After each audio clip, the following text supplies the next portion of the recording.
my goal today is to bring back my favorite word in the 80s, mint. What do you think about that? That's mint. Hey, welcome to No Vacancy Live. That's my friend Glenn. You're watching the #1 show in hospitality.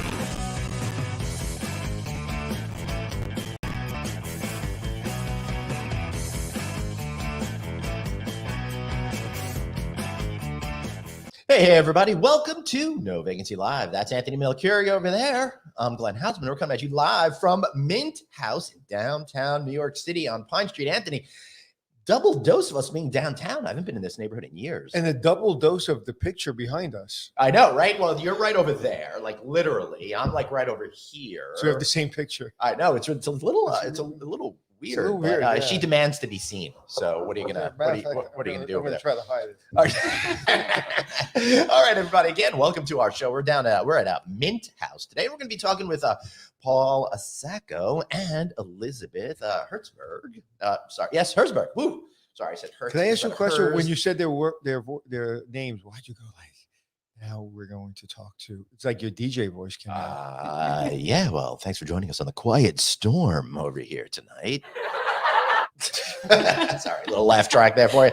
All right, everybody, let's get this show started. Anthony, one of the things that I really find in hotels is some of them are just. It's really nice when we get those giant suites, but sometimes they feel too big. And then a lot of times we're in these little tiny hotel rooms, and we're here right now in a brand new, not brand new. They've been around for a couple of years. In fact, their CEO, Will Lucas, was on here on July 2nd, 2020. I urge all of you guys to check back and see those shows. But these guys are really, I think, reinventing the way people are going to experience the hospitality industry and hotels in particular. And I really love that we're in one of those rooms right now, a regular sized room. And I've got plenty of space for us to do all of this show on and work. And it's been such a great experience over here. Well, I think it's, you talk about hotel rooms and you talk about Airbnb. Yeah. And somewhere in between, there's this kind of product that really, I think, solves everything. Yep. Because you really have that, like I said, hotel rooms, especially in New York, are small. And Airbnb, when you go to those environments, especially for a corporate stay, you don't know where anything is. And there's no consistency of product. Yeah. Interesting. The biggest hotel room I've ever stayed at in New York City, I think, is the Marriott Marquis. But most of them, I think, most of the rooms are literally the size of these tables that we have here, and they're really, really uncomfortably small. And I remember once I gained a couple of pounds, and it was really difficult to shimmy around those beds in some of these rooms. But I don't have that problem here, and we're going to learn all about these at Mint House today because we've got. Sorry to call you this, but industry veteran Paul Sacco here, Chief Development Officer, and Elizabeth Herzberg, VP of Development with Mint House. Guys, great to see you. Nice to be here. Absolutely. Nice to be on the #1. Yeah, baby. In all of the hospitality. That's right. I'm very excited about that. Man, how awesome and rewarding is that to be #1 out there? Man, it's really feel good. Thank you. It does feel good. It feels a whole lot better than being last in hospitality. I'll or number 2, being called number 2. You're a number 2. I know. Yeah. Right. All right. Well, be careful. You never know. Those number 2s they're never nipping at our heels, but we're gonna stay #1. Thanks to everyone out there that's been supporting us. So thank you. So Paul, I got a lot of energy tonight because I got a good night's sleep over here at Mint House in New York. Beds are comfy, aren't they? Yeah. What you don't have to say the brand, but they don't seem to be like a traditional mattress. Are they a memory foam type? Yeah, they're the mattress in a box concept, memory foam. And that's cool. Really comfortable. Yeah. Want you to get a good night's sleep. I actually slept, I think, 3.5 hours straight, which is really unusual for me. So that was really exciting. Anthony, you look well rested. I'm very well rested. And actually, my daughter who works in the city stayed, and they gave us a 2-bedroom room. So it was fantastic. And she was very happy. And I said, do you want to go to dinner? And she was like, no. So she ordered Uber Eats. She locked her door. She had her Netflix, and she was as comfortable as could be. And she actually said this morning, walking out, she goes, Dad, did you take a shower last night? I said, I'm going to take one in the morning. She goes, that shower's really good. Yeah. She literally said that. That's great. We like all our guests to be comfortable and well taken care of. Right. Well, now that we've set the stage, we've been really coy about really what this topic is all about today. But, Paul, you're I feel like what you're doing is you're taking the best in class of the hotel experience and mashing it with what an apartment is all about. So it's not service departments. It's not a traditional hotel. It's something completely different, right? Yeah.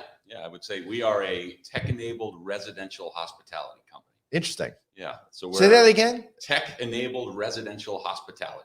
I like that. Yeah. Trademark. Yeah. Elizabeth. Trademark. So Elizabeth, let's get you in here. What does that actually mean?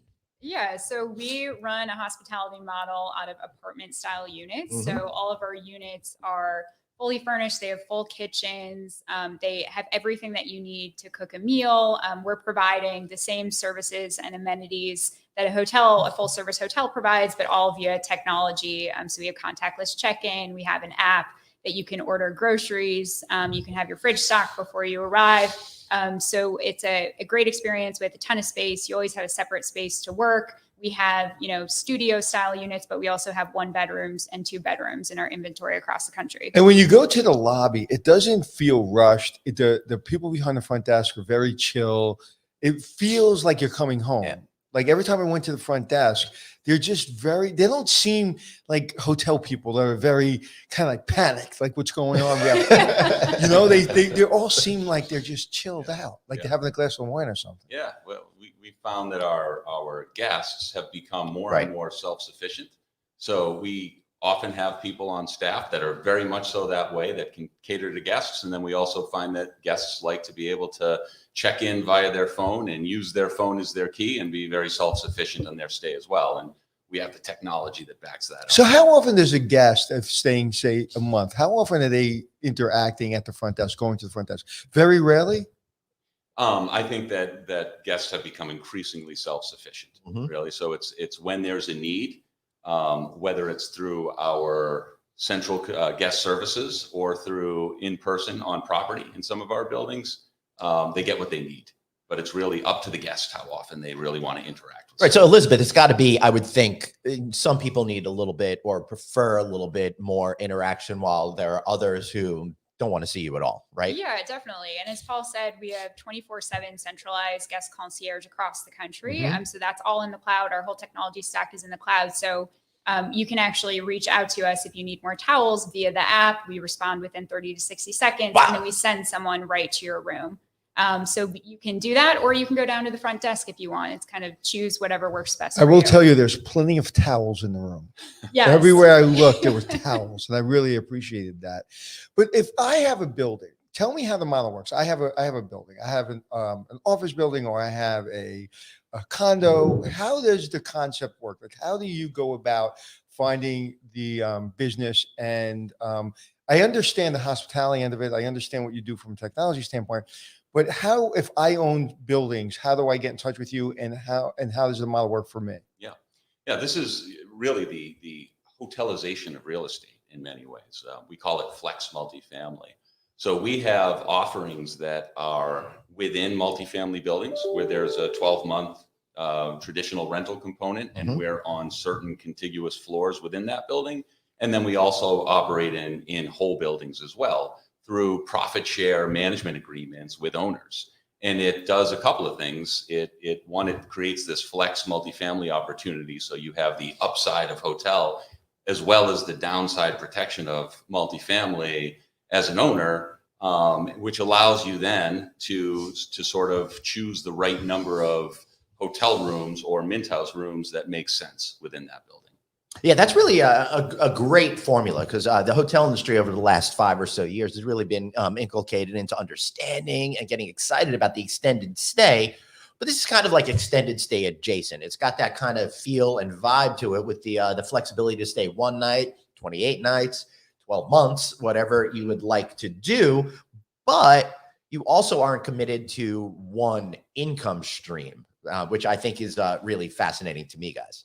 Yeah, it definitely creates diversification within your own property. And I think, we go into buildings where we're taking consecutive floors, as Paul said, 40 or so units within the property, and the rest is operating as traditional multifamily. You can get a lot of upside by operating our model versus multifamily. So we can actually double, in some cases, triple your net operating income versus multifamily. But at the same time, we're providing, hotel-like returns, but we have downside protection.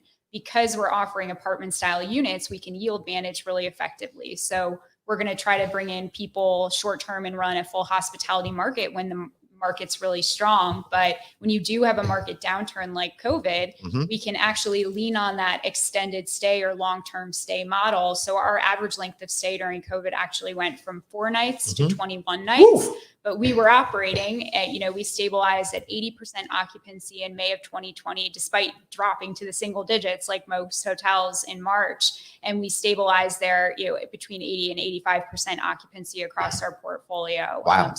And you can still see a premium versus traditional multifamily for those longer stays. And then your ultimate downside protection is multifamily, which is a really stable asset class. So it kind of provides the best of both of those industries as we're kind of converging them into the same product. And during COVID, did you have a lot of first responders like traveling nurses and things like that? And I'd imagine that really extended the nights. Yeah, we had a lot of that. We had a lot of people who were working from different locations, which we really see becoming a trend.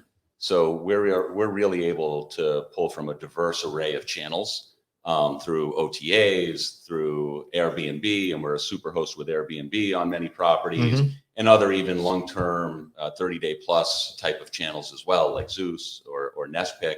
One huge differentiator for us is our corporate partnerships as well. We are approved to be on the global distribution system. So we pull from 60 plus national corporate relationships where corporate travel managers book us often exclusively as an STR, a short-term rental channel, through their travel programs. And that's not typical. They don't usually let your kind of this type of business model on their platform. Is that correct? Yeah, we solved for that with our product, with our measures of safety and security, and how we serve the guest as well. And we are really, really active with many Fortune 500 companies who book with us. Yeah, and we actually surveyed them early on. So our chief customer officer spent many years at American Express. And so we surveyed all these companies, and they don't allow their employees typically to stay at an Airbnb. Usually it's Joe Smith listing his unit on Airbnb. You show up, there's no way to get in, there's no key, there's no security cameras, there's insurance issues.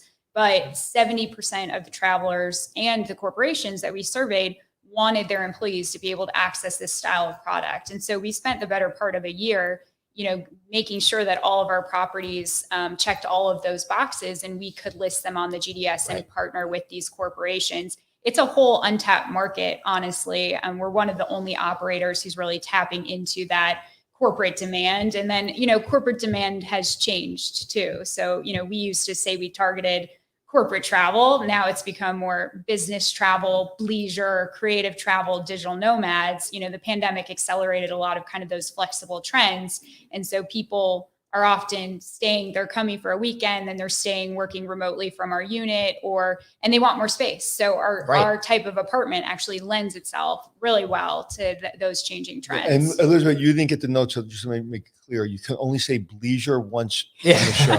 It's such a buzzword, though. It's my least favorite. It's one of my least favorite words. So and you can say it, but only once a show. All right, Anthony, I challenge you to come up with a new term for bleisure. We'll trademark it. Yeah. But we did a recent Priceline survey. Did show that 70+% of people plan to work in different locations throughout the year. There's now 40 million people who are untethered to a desk, are not going into the office, plus all the people that will only be going to the office part-time. And the majority of these people have expressed that they plan to work from different locations. They plan to take these, and I won't say the word, the trips that Anthony was speaking of. Trips. The bleisure trips. You said it. Well, I feel guilty because Elizabeth told me I have to come up with another word. You're used to bleisure, a lot of blee. They do plan to take those trips, and what we're seeing a ton of is people will come in for 2 or 3 nights during the week, and then their significant other, their friend, their kids, whatever, will meet them for the weekend, and it turns into a leisure trip at the end, which has really enhanced the length of stay for us as well. Producer Suzanne saying something about boxed water. Actually, yes, we had boxed water. Anthony and I had the same company's boxed water a couple of weeks ago when we were at LA at a hotel. I do love that. But Paul, this is very exciting. And I guess it was enough for you to eschew the traditional hospitality business to come over to here. What was it that made you really change your career after cutting your teeth at the regular hospitality Yeah, business for so like 25 grew years up or in something, the, right? Grew up in the hotel, but lived in Yeah. hotels. Yeah, I mean, you're like He was just always right. Just so basically. everybody knows, I met you back when you were in Starwood, probably either side of 2000 or something Right. like that, right? So you've really been around in it, in the hospitality industry for a good amount of time. Not to say how old you are, because we're all both good. we're Just above a the fact. same place. It's Yeah. just a fact. So tell us why. What was the deal? Yeah. So for me, first of all, You came on last summer, right? I came on last summer or Mhm. last late spring. Yeah. And I got to speak with and meet with several of the people who were running Mint House and some of the people that are on the board of Mint House. And it was just such an unbelievable group of people, really Mhm. smart, talented people that are growing this company. And I really liked what the company had to offer. But the biggest driver for me, Right. because I felt this way for a long time, is really it's all about the guest. Right. So the success of the real estate in many ways, if you think about it, Mhm. can really trace back to what does the guest want? Mhm. And I felt for a long time that the guest is more and more leaning toward this apartment style accommodation. Right. And our company has solved for really making it residential hospitality, very professionally managed residential hospitality that the guests can rely on. So that's where I just felt very emotional about it and thought, wow, this is a great company to join. Right. Anthony? No, I was just going to say, and this feels so fresh because most hotels, we've all been in all the chains. So you can wake up in the middle of the night, turn on the lights, and you don't know what hotel company you're in. Right. You can go down in the lobby and ask for a bottle of water, and you don't know what hotel company you're in. Everything, the more they say they're getting, they're going away from traditional, they all seem the same. The only difference a lot of times within the brands, there's one company that has 33 brands. And some of the times I walk in different brand within this company, and the only thing that's different is the color of the wall. So it really feels like this is I feel like I'm walking to my home. I don't feel like I'm walking to a hotel. Yeah, it's home away from home experience. That's really what we're aiming for. All right. So Kyle is asking a great question or statement, Kyle. The extended stay hotels have grown a lot in the last decade. However, much of that is because of longer stays. And how much of it is because people want bigger rooms? I tend to think that there's a lot of people wanting bigger rooms and have discovered it and then happen to stay X amount of days. But I've been preaching the bigger rooms for years. Why not just spend the same amount of money or a couple bucks more and have all of that extra space? What do you guys think? I think the length of stay lends itself to a bigger room. As Paul was saying, sometimes we're traveling and then we have family meet up with us. And as people are kind of working remotely and can go anywhere, you need a desk to work, and you might want to buy some groceries, put them in the fridge and cook them. And you just need more space, especially if you have people coming to join you. Right. You need two separate rooms. So I think the two kind of go hand in hand. People definitely want more space. But they also, have more flexibility to stay in places for a longer period of time because they don't have to be at an office. Like last night, the last minute, I said, oh, by the way, my daughter's working in the city. She's going to be joining us. I asked for a second bed, and I got 2 bedrooms. And she was so excited because she's 22 years old. We really don't want to sleep in the same room. Right. Yeah. Or get like a cot. What are you going to do? How are you going to solve for that? Yeah. I think that the extended stay hotels, many of them have been very, very successful and serve a terrific purpose. Mhm. What we've created here with Flex Multifamily and with our specific product, because another differentiator for us is that we're really focused on high-end buildings in dense markets that are surrounded by demand generators. And our goal and our presence really is to be the premium branded operator in this space.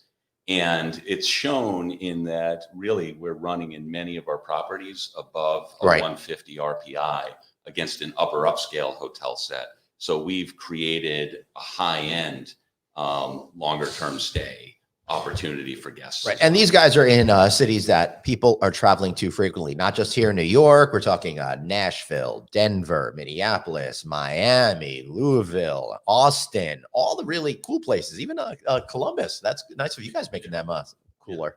Elizabeth can speak to some of the pipeline that we have, but we're looking at deals in many markets and have deals in many others as well. Elizabeth? Yeah, definitely targeting all of the primary markets, a lot of secondary markets. Any hot market for multifamily or hospitality is on our list, and we have active opportunities there. We'll also look at, different suburban areas or urban sprawl outside of the major markets, wherever we can kind of tap into our demand drivers to be able to fill the units. And we think there's a need for our product.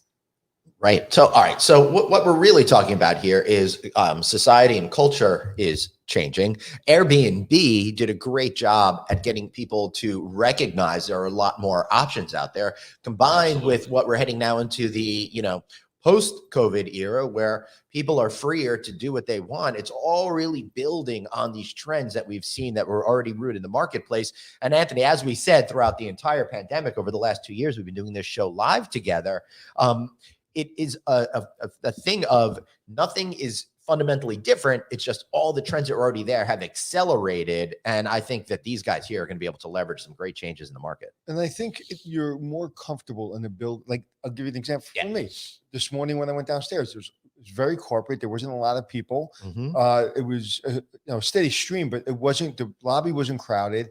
And if I was a corporate traveler where I had to stay 27, 28 days, I'd rather stay in a place like this than a hotel, even if it's extended stay. And I've run extended stay hotels because it doesn't feel busy and rushed, and you don't have a volleyball team in the lobby, and you don't have, you don't have 30 people drinking in the lobby. It feels very much like I'm in an apartment, but I have all the comforts of home. But I have the services I need. Just so you guys know, typically Anthony is the one with the volleyball team. Yeah, I think through the corporate partnerships, we drive really a very professional guest. And through being in higher end buildings as well, we have a really good guest, and our owners tend to appreciate that. Yep. We're also finding more and more, though we're in many highly amenitized buildings, more and more that technology drives things, and that the evolving customer, the evolving traveler that has wallet to spend on the road now is really driven by technology as well. So we try to run things through a very proprietary central stack where people can be self-sufficient on the road. We'll have things like smart temp through a tablet in the room, or through their phone, through their iPhone or whatever they're using, where they can set the temperature before they arrive. Ooh, Paul, that's getting me excited. All right. So thank you for making the segue to technology. So I don't have to do it because we have a LinkedIn user here. I'm sorry we're not getting your name up for some reason here. Let us know who you are in the comment section. Great alternative to traditional hotels, but is your guest app homegrown, or is it a branded third-party app? Does it require a download? How does all of that really work for you guys? Yeah, so our app is proprietary. We did build it ourselves.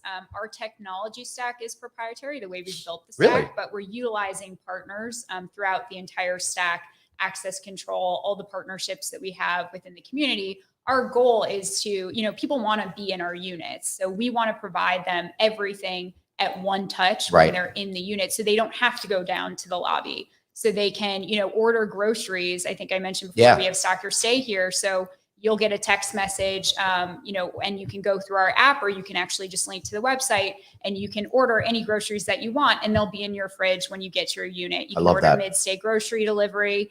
We're, looking at piloting right now ghost kitchen powered room service. So we're actually curating different menu items from restaurants in the community. The best items that we think are on the menu be branded Mint House through a ghost kitchen service provider. And so you can get that right in your unit.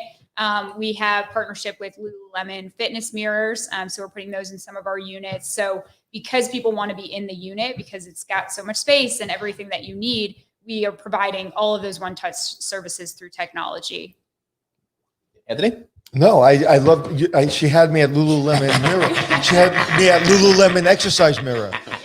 Have you ever used one of them? I've not that one, but one like that. And if I normally don't work out when I'm on the road, I work out at home all the time, but I don't work out on the road. But if I'm sitting in an apartment for 2 weeks, I don't want to go to the gym. I want a mirror in my room that I can work out and relax. Now we have to get it to yell at you, impromptu, right? Like, hey, get off the couch, come do a workout. That's right. No, I'm more like the guy that I just want to hear somebody go, come over and breathe. Start to breathe. I think they have meditation. There's a meditation on it. I've been into breathing a lot. It actually helps. It really reduces a lot of stress. So I'm going to use another buzzword that you may or may not love. We love it. But the digital nomad. Yep. Right. And we use that all the time. Good. And I am in that favor more of than it. leisure, Right. So I think actually Elizabeth and I both are great examples of this. So when I've come here to 70 Pine, I've sometimes, my wife has joined me and had something to do in the city, and she's here for a couple of days, and I'm here for a couple of business days. Or my daughter, who actually works for a company based in the city, has joined me, and we've had a 2-bedroom, and we've, ordered Uber Eats together and watched a movie and then gone about our business. Earlier this week, it's funny, Tuesday morning, Elizabeth and I met up for meetings. Oh, what'd you do last night? And her fiance, Harry, was here, and they had cooked in the unit the night before. And I said, wow, isn't that interesting? I actually cooked something for myself too, because I had done Stock Your Stay. So, we're live examples of sort of this digital nomad that we're starting to see be a real trend, that we think is carrying post-pandemic and moving forward. Yeah, I completely agree with you. So this is my chance to talk a little bit about those digital nomads. And we did see this as an expanding percentage of the traveling population pre-COVID, as people became unshackled because of the digital economy to be able to do what they wanted to. And I remember, Anthony, when we first started this show, and we were in the depths of COVID at the time, people were saying that is completely over. And we were doubling down saying, no, people are going to want to do this more, because being a digital nomad just gives you the freedom to really mix your life and work in ways that we never have before. And this kind of concept really allows those people to do that in a meaningful way. And I think what's important is it's not a generational thing. It's not the younger generations of digital nomads. I'm 56. I'm a digital nomad. I think Paul is older than 20. He's a digital nomad. Yep. Glenn, I have no idea how old you are. And well said. I think Paul's more than 20. I am 97. So my point is a lot of us get caught up in the younger generations using technology, and they don't understand. It's like we're all using it. Glenn always makes fun of me. This is the only thing that I use. I don't use an iPad. I don't use a computer. I use nothing but my phone. My whole life, my whole business is run by my phone. And amazing, because I'm always running through an airport, or I'm always on an airplane, and I don't like having to pull stuff out to go through TSA. So we're all digital nomads, whether you're 20 or whether you're 80. And it's a mindset. It's not only a mindset. It's you can't do without it, because your competition will leave you in the dust. Right. You have to react to your clients, and you have to react. We were talking last night at dinner. We sometimes at 3:00 in the morning you get a call. You don't have to take it, but if sometimes you have to. So anyway, I think it's not a trend. This is not a trend. This concept that you have is not a trend. I think it is. Hotels are always going to be around. Airbnb is going to be around. But I think this is going to be this is the monster coming in that I don't think everybody's really seeing. Yeah. Elizabeth? I was going to say, I think people got a taste of flexibility during the pandemic. And I've actually now known many people that when they were, demanded to come back into the office full time, quit their jobs and found a new one. And I think that is going to continue. You're still going to have that office environment, and getting together as a team is actually really important. So we talk about this a lot. The nature of kind of corporate meetings has changed too. Companies are hiring fully remote employees across the country, but they want that, in-person collaboration and, creative idea structuring. And so they're having offsite meetings. And so we're seeing people booking with Mint House. I mean, we're in a Mint House unit right now. We have a massive boardroom table. So you can actually host a meeting in our unit, and then you're in a hotel. So well, you've all done that. I mean, earlier this week. This week is a great example. We had multiple meetings here at 70 Pine, and people that wanted to see the product, people that we're talking about various deals with that happen to be based in this area. And then we obviously are doing this podcast from here at 70 Pine in this unit. And we also use this unit for sit-down meetings and presentations with some of these prospective owners as well. And it just works out really, really well. We've done team meetings here, and we all get together and we'll meet in a unit, or we'll meet in one of the boardrooms or the theater room that we have in the building. And this sort of becomes our home away from home, but also our office away from the office. And we're seeing a lot of that on the road. Yeah, I think 10 years from now, your 5 days in the office is going to be the exception, not the rule. I think 90% of the people will be working from home and from the office and from the road, and there'll be very few. Matter of fact, I don't know too many people that work 5 days a week in the office, even where states are wide open. I don't know that many people. To your point, Elizabeth, there was a young lady, very great executive in the company that I work with, and she left her company. She left her business because they said you have to be in every day. She goes, I'll come in 2-3 days a week. I can't come in every day. It's changed my life. I have my family home. And they lost one of the best executives I've ever worked with. Interesting. Yeah, and that's going to be a challenge that a lot of companies are going to have to face in the future. We got a comment that Dr. Producer Suzanne put up that for some reason isn't coming on the stream that I could read. You guys have something really cool, day passes, and then you have these mint passes, which allow people to get a discount and stay at all of the locations. What % of guests are booking a day pass? And if you don't have that exact number, what's your overall feeling about how that's working? And the whole concept behind the day pass is, I need a place to work. Why not do it in one of these great locations? Yeah, I'd say that is absolutely evolving, and we're seeing that become more and more of a trend. Mint Pass is a membership program, right? And it does offer things like free award nights and discounted stays for its members, as well as preferred guest communications. And we're seeing that the demand for that is evolving. And we also offer lots of advantages to if we're in a building where we are a few floors within the building, and then there's also traditional multifamily. We tend to mesh really well with the multifamily component of that building, and we even offer some advantages such as discounted stays and other things to the 12-month renters within that building too. Wow! And they tend to more appreciate the fact that we're in the building. Yeah, and we've had to get creative on kind of the programs that we're offering to the corporate travel community. So, we have a program called Launchpad as well, where corporations who have interns who need to come in from training because they are working remote or they're relocating people to different markets, they can stay with us until they find a permanent residence. The Work from Mint House program, we ran one through American Express Global Business Travel, who we have a partnership with as well, because people need that flexible meeting space. I think at the end of the day, it's all about flexibility, and we've, worked to really create creative programs that allow people to tap into that. We got another question here from a LinkedIn user. So how are you different from Yotel, Y Hotel, and other products that are out there? I think Yotel is just an inexpensive regular hotel. Yeah, to start with. But some of these other concepts that we're seeing out there, I guess you can compare it to like Sonder as well and some of these other companies. How do you guys see it? I'll start on just sort of our overarching features, and then I'll let Elizabeth take some of the fundamentals on the differences with. So you're going to give her all the tough stuff, right? Yeah, I'll give her all the tough stuff. She's great at that. But the overarching is that we are running. We're in the short-term rental category, and we call it residential hospitality. I love that name. And much better than short-term rentals. Yeah, we're not typically running 12-month leases. We're running that component of it. And we're doing that in high-end buildings, typically with a larger number of units within that building. We tend to have scale. For example, here at 70 Pine in New York, we have 132 units going to 165. It allows us to pull lots of levers, not just the various channels that we work with, but the corporate partnerships channels as well. When we have scale, we tend to do really well. And that's really our overarching model. And we're in higher-end buildings in more major cities and major secondary cities as well.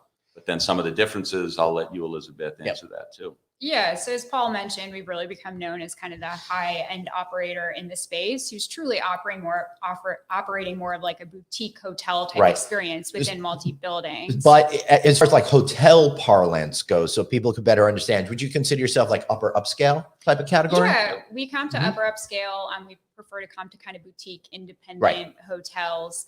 So, and a lot of our pipeline actually, because of that, because we've become known as that operator in the space, has become purpose-built buildings that are kind of higher density multifamily buildings where we're going to be operating 80 to 150 units and we're operating the entire building. So that's been kind of an interesting trend to see as owners and developers really think about this concept more strategically. And they're not just building a multifamily building and smushing it in, but they're building flexible product that can operate as hotel, but has multifamily downside protection. So, we're taking those large blocks. We're also signing management agreements or operating agreements with our partners where most of the upside is going to the owner. And that allows, for them to double or triple their net operating income versus traditional multifamily. So we're not signing master leases. I think that was the trend pre-pandemic. We made the switch very early on. Right. You kind of saw it with what happened with WeWork, that, it just wasn't really a sustainable model.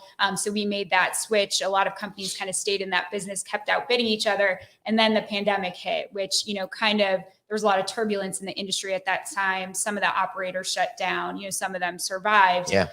But, everyone kind of has built a different brand and a different concept and has like kind of a different back end structure. So I think it'll be interesting to see what happens as, these companies continue to grow in different ways. But we're really, focused on staying true to our brand and operating, in really high-end properties and all apartment style as well. So some of our competitors do take hotel type product and, they operate traditional hotels versus just apartment style units. So we're kind of focusing on staying in that apartment style product. Has anyone built an apartment complex and decided that, let's just use your model for the entire Yes. building? We're in multiple full buildings now, and 40% of our pipeline, as I think Elizabeth indicated earlier, Mhm. is new construction. And some of that new construction will have traditional multifamily, with us being in a large number of units, but a lot of it is us as our being in a full building as well. Wow. And I think the key thing, I'll reiterate one of the things that Elizabeth just mentioned, 2 times plus the NOI compared to what might be driven by Class A multifamily rent is what we're delivering in a lot of these buildings. So Yeah. this concept for owners is very profitable and has a lot of advantages. And one of the things that people may be thinking is like, well, this concept seems like, why can't anybody do this? Why can't anybody put a package together, some technology together, throw it in the building and say, hey, we have a hospitality company, we'll take care of all your needs. And I think I'll answer the question. Yeah. I'm laughing because I've heard that many times before. I was going to say, Elizabeth loves this question, Right. so I'm going to let her take it. No, I'm not going to let you answer it because I think I know the answer. and Well, then you can she's tell me not if I'm allowed to right. because she said that B word to me. Yeah, she said- she No, kept talking. but I think what people don't understand, especially when it comes to corporations, American Express, just name a corporation. Right. People talk. And if I'm staying in a building Mhm. for 13, 14, 15, 16 nights a month, Mhm. I've probably had meetings throughout the week Mhm. with the corporate executives, with, my team, whoever I'm talking to. And at some point I say, my place where I'm staying sucks, or it's amazing, or it's great. Oh, where are you staying? I'm staying here. They put me at this hotel across the street. So the word of mouth in this type of business is everything, and operating at a real level. Like, what I'll remember is my daughter said the shower is really good. Mhm. And every time I went to the front desk, that people were just so chill and so cool, and nothing was a problem. And there was towels everywhere I looked. So now those 3 little things that seem like nothing makes me make a decision to stay here again. And when you're in a corporation and you contract for X amount of rooms for this corporation, I mean, if they don't book next year, that's a problem. So I think the reputation Yep. is more important than even in a hotel. Yes. Yeah, I mean, corporate guests can be very demanding. They expect a certain level of service. We've built our whole model around that. And so we are operating kind of a really high-end model. The hotel business is very operationally intensive. So where we've seen some people say, oh, I'm just going to try it myself is, they have a multifamily building, they're managing it as 12-month rentals, and they think they can just list on Airbnb and fill the units. And they don't fully understand kind of the intensive nature of, the operations as well as the hospitality touch that they have to provide. It's a different level of service than traditional multifamily. Also, it's really dynamic revenue management that we're providing. We're not just listing on Airbnb, we're tapping into corporations, we're tapping Right. into every single OTA. We have a sales director in every market who's driving regional and local partnerships, Fortune 500 partnerships. It took us a year to kind of get in with these 60 plus organizations who we have custom pricing agreements with. So it's a really multifaceted business. And we do have a lot of, partners try it. And I say, go ahead, we'll talk to you in 6 months. And that's usually what happens. And that's how we achieve that double NOI number. It's Wow. not from just, listing on Airbnb, which is kind of a common misnomer. Glenn, I have one more question. Yes, if I may. sir. Oh, please. There's 4 of us. We're all 5 feet from each other, and Yes. her lighting is the best. I Why is was that? just all right. I'll tell you why. Your station and her station are iPads, and she's got the newest version of the iPad that I Oh. bought. I see. And now you've got me sitting here. I was actually just thinking about that because you two look I think it freaking was done on awesome. purpose, though, And right? Paul's using a laptop and I'm using a laptop. You can totally see the color differential. So I think our capital expenditure this year's got to go Yeah, up. we got to get some more. All We new got to get some more iPads. iPads Yeah. or something like that. You know, I'll tack on to what Elizabeth said. It's the sales and revenue generation piece is one huge thing for us that makes us differentiated and Mhm. successful. But operationally, it's, you know, we've really got a formula down, not just on property, but also through our centralized guest services and our tech-driven operational fundamentals that it's just not easy to replicate. And the people here at Mint House that are doing that, Glenn, going back to your question about my joining, I mean, these are really sharp people that have put a lot of time and effort into this. So it's, as Elizabeth said, it's not just as simple as going into the units and, you know, turning on the OTAs. There's a lot that goes I'll give into you it. an example of that service. Yesterday, Glenn and I Yes, checked sir. in, and we came in a little early. We were probably 3 hours early from check-in, and the gentleman behind the desk told us it would be a half hour. It was a half hour. He didn't say, hey, it'll be 5 minutes, 10 minutes, 15 minutes, 20 minutes, it'll be 3 hours.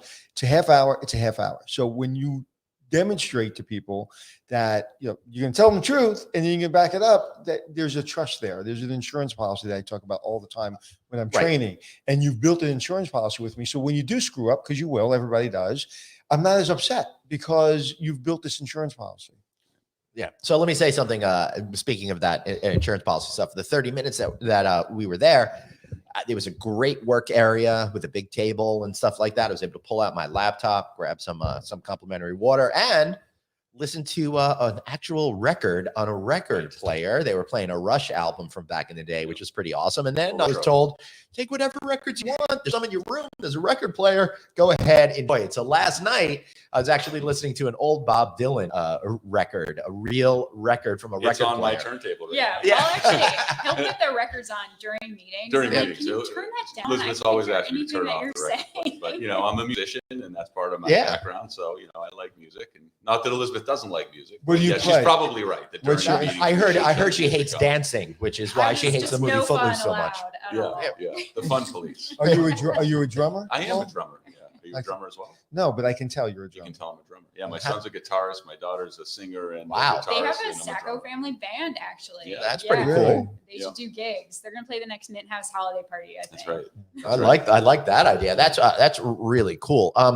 One question though on daily service, not that it's necessary because the industry's moving away from it, but how's like the housekeeping and stuff work? Because if I'm here for 28 days, I don't need somebody coming in all the time. In fact, I've been a big proponent of eliminating housekeeping for the way I like to. Well, the live. pandemic took Yeah. care of that.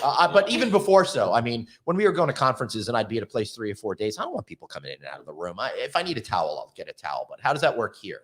Yeah, typically we are only providing housekeeping services on a per turn basis. So when people check out of the unit, we'll go in and clean it. If you're staying with us for a longer period of time, you can certainly request a clean at cost. And then, you know, just if you message us, we'll bring you more towels.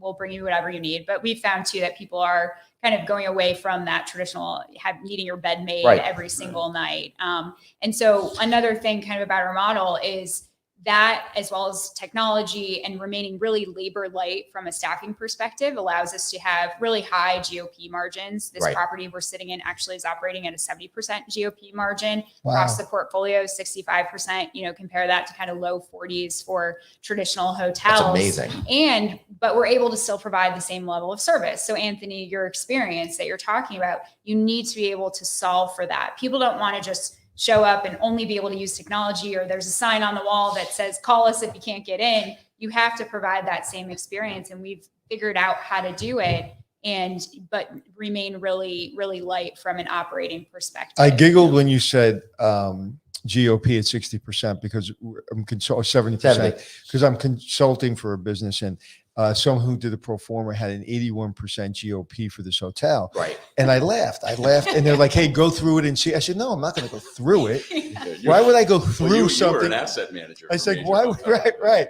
Why would I go through a pro forma that says 81% GOP, but 70% is, I've never heard 70%. Yeah, I mean, maybe they were missing some line items there. You kind Yeah, of yeah. You've check worked, that Anthony, out. for some pretty prolific hotel owners as well. They forgot to include staffing Yeah, and But mortgage. you know, Labor. to the housekeeping question of earlier, and then the turns and the efficiency of the model. On the FTEs, so a typical select service hotel I gotta tell you, dude, that was gonna be my next question. Yeah, so 130 to 150 key select service. So that's what we'll be here. We're 132 now. But you're bumping up the room count here, right? 165. Yeah, Elizabeth just executed that agreement. Congratulations. To grow this, we currently have 8 FTEs, and if you think about your experience, Anthony, you had great guest service here as well, right? So I think a couple of things. We keep it very efficient on that front. It's a lot more FTEs, which allows us to also drive GOP, and we use our technology savvy as well. And then on the housekeeping turns, I also think that people who are staying in an apartment, it feels more like home. You don't necessarily turn your home every day, right? So people are just more accustomed to it when it feels like home away from home. Absolutely. And those FTEs that you have could be high quality. You can pay a little bit more money. You can take your time a little bit in interviewing process because you're not looking to hire 37 people. You're looking at, like, if I hire that one great front desk person, I love that dude. Robert is great. Yeah. And I hire that one person, pay him appropriately, give him everything he wants, give him some flexibility, whatever. I am good. And what I always talk about is that people are always saying, I'm so busy. What are you busy? Well, I got to talk to that person. I'm hiring. And I was like, how many people did you interview in the process as a general manager or an owner or whatever? Well, I don't have time for that. But you have plenty of time to go fire them, but you don't have time to interview them. And if we spend more time, because everybody today, literally, there was one brand that actually said, we'll interview and hire you today. That's great. But what is that doing for your standard of service? Interesting. Well, Robert, who also works with Justin was our property manager here. But he's been promoted, right? To a regional director over multiple markets. Of all the primo markets. Yeah, the primo markets. Title, nice. I want his negotiating skills because he negotiated love that. The primo markets. But it's that kind of upward mobility too within the company. People like working here. And, so Justin's had that upside potential going to a regional director, and Robert does a great job here. And really, Patrick Grumley, who's our chief operating officer, he and his team just do a phenomenal job of not only making sure that we're operating really efficiently, but that we're doing a great job of bringing terrific talent. Glenn, these people are stealing our employees from the hospitality business. They're hotel adjacent people, right, Glenn, I know. that we talk about. Paul was a hotel guy. Now he's hotel adjacent. I know. Hotel adjacent. Residential hospitality. And leisure. But I think too, everyone at Mint House is really passionate about what we're building. So not only is it a cool company to work for, we're a startup, great working culture, and a lot of upward mobility opportunities, but we all believe in the product, and we believe that we're solving for a need that's out there with today's traveler. And so, from corporate level down to our property level staff, everyone is on the same page, and that creates a great environment for these employees and increases loyalty, I think, in a really tough labor environment currently. And we deal with all those same problems, but having a company that people want to be at is a way that we can get our people really invested to provide that level of service. Paul, when someone like you comes over, all your years of experience in the industry comes over, it's not just a start. Because when you hear startup, it's like kind of when I did a reality show, it's like, oh, you're on a reality show, you roll your eyes. It's like, oh, you're a startup, all right, you'll be out of business tomorrow. When someone like you comes over to a startup like this, it's going to work because you don't make that decision lightly. No. And the company was founded in 2017. So it's going on 5 years now, and well-funded, great backers, led an initial round of 50 million led by Revolution, other VC backers, real estate firms, real estate executives. We're in really good shape. We're on a real strong profitability path. And the fundamentals and the foundation of the company is really, really solid. So I felt great about that. And increasingly every day we brought on terrific talent and feel great every day. All right. I got one more question for you, Paul. You've got decades of experience in the traditional hospitality business. Are you able to leverage all of those relationships here at Mint House, or is it just a totally different group of people? But I'm sure the answer is somewhere in between. Well, you're asking me that question, and the answer is that we are able to leverage it. Great. But I'm going to go ahead and let Elizabeth answer that question because she's been in a lot of these meetings where, as you know, Glenn and Anthony, a lot of private equity firms that do some of the bigger hotel deals are across real estate classes, Right. and they're in industrial, and they're in multifamily, and they're in office. And what we have found is that many of them, and we're underwriting deals for many of them, love the idea of this flex multifamily with downside protection. Right. Elizabeth, you can speak a little Yeah, bit no, more to I that mean, too. Paul knows literally everyone in hospitality, I think. So I've met everyone in hospitality. We have had a lot of great meetings with hotel owners who invest across asset classes or are more focused on hospitality. But I think what they went through during COVID has spurred this interest in finding kind of a more Right. stable asset class where they can still see those same returns. And so we've seen, historically, we've worked with a lot of multifamily developers just because it's the product that we take, but we've now seen kind of a convergence across Awesome. different investor types, which is great to see. And I think will continue. Beautiful. Now, Anthony? in these kind of business models, and there are some of your competitors that say, we don't do one nights, we don't do 2 nights, we don't do 3 nights. You stay with 1 week, 2 weeks, 3 weeks, whatever it is. Now, I asked you the question before that if I stayed 1 or 2 or 3 nights, I can do that. Why is that? Why do you allow that? Yeah, I mean, well, as a short-term rental company, that's our model, right? It's flexible from a couple of nights up to a couple of months. And we find people traveling within that range constantly. And that's what the demand Right. is And for. that's where we're going to see the upside too. So, there is some premium of offering a month, 2 month, 3 month stay versus traditional multifamily, but you're really going to see that double NOI, triple NOI number by offering shorter stays. And so we yield manage. We can yield manage. We can fill with short stays and then backfill with extended stay and then long-term stays, which to us is 30 plus days. So we actually have a cool chart that shows how our length of stay, goes up and down based on, in different markets, based on seasonality, but we always have that ability to fill the units. What's the That's longest the market? model. What's the longest stay? What market has the longest stay? Do you know that? Currently? Yes. So some markets have come back more quickly just with traditional corporate travel. I'd say some of the smaller markets are, lagging behind a little bit. Detroit, Columbus, those markets have, traditionally, depended on a lot of that true corporate travel. And so we're seeing a little bit of a longer length of stay, again, before the pandemic, around 3 to 4 nights, during around 20 plus nights. Now we're actually at around 7 or so nights across the portfolio. Mhm. Some properties a little bit shorter, but a lot of our, up to 50% of our business is still those longer term stays. And that's just, showing you how kind of travel has changed. How's It's New York? shifting. Even when Okay. corporate travel comes back stronger, I expect that the typical length of stay will be a bit longer, just because of I hate to say it, Anthony, but the bleisure travel. Yeah. You said it now. I was going to say, I have not said I'm going to it. get a tattoo that says bleisure. I'm going to get used to bleisure. But what is the New York market in the last 2 months been? Did it kind of start crashing because of the new variant, or did it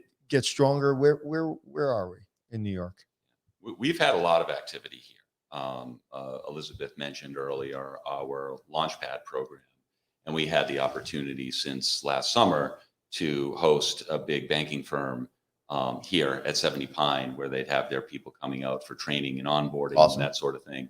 And we were really, really busy. That's when we were doing, 170% RevPAR index more of the set. That includes upper upscale and a couple of luxury hotels within that set as well. So it's been really strong for us toward the holidays. We did see the area start to level out a little bit more as well. I think during the holidays, we were at there was a period of time we couldn't stay here. We were at Wow. 100% occupancy. Lucky you. Yeah. Well, they say the last week of the year was the busiest week in the history of the hotel. Yeah, it was the business. highest RevPAR ever in the hospitality industry. Yeah. So that gives you an indication of where we might be going. Yeah, I think there's great signs of recovery. I really do. I think where a lot of people are suggesting that in 2023, things are going to start looking a lot more normal.